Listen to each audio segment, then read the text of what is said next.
6ஆம் அதிகாரம். அவர் அவ்விடம் விட்டு புறப்பட்டு தாம் வளர்ந்த ஊருக்கு வந்தார். அவருடைய சீஷரும் அவரோடே கூட வந்தார்கள்.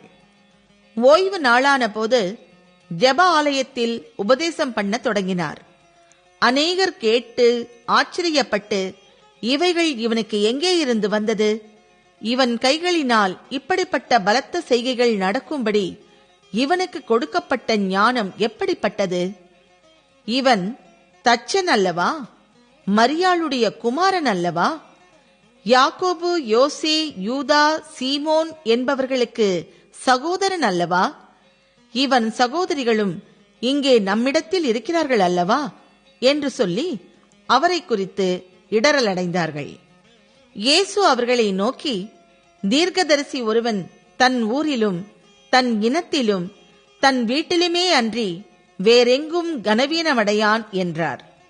அங்கே அவர் சில நோயாளிகள் மேல் கைகளை வைத்து அவர்களை குணமாக்கினதே அன்றி வேறொரு அற்புதமும் செய்யக்கூடாமல் அவர்களுடைய அவிசுவாசத்தை குறித்து ஆச்சரியப்பட்டு கிராமங்களிலே சுற்றித் திரிந்து உபதேசம் பண்ணினார்.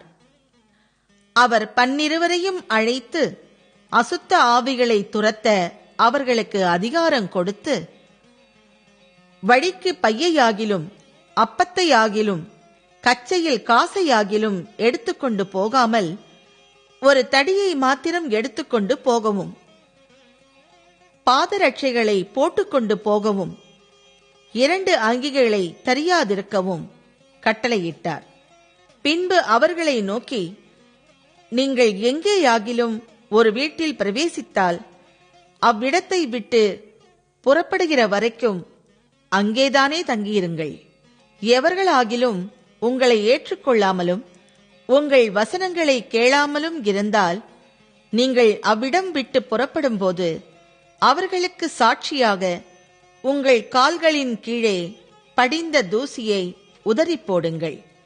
நியாய தீர்ப்பு நாளிலே அந்த பட்டணத்திற்கு நேரிடுவதை பார்க்கிலும் சோதோம் கொமோரோ பட்டணத்திற்கு நேரிடுவது லகுவாயிருக்கும் என்று மெய்யாகவே உங்களுக்கு சொல்லுகிறேன் என்று சொல்லி அவர்களை 2 பேராக அனுப்பினார்.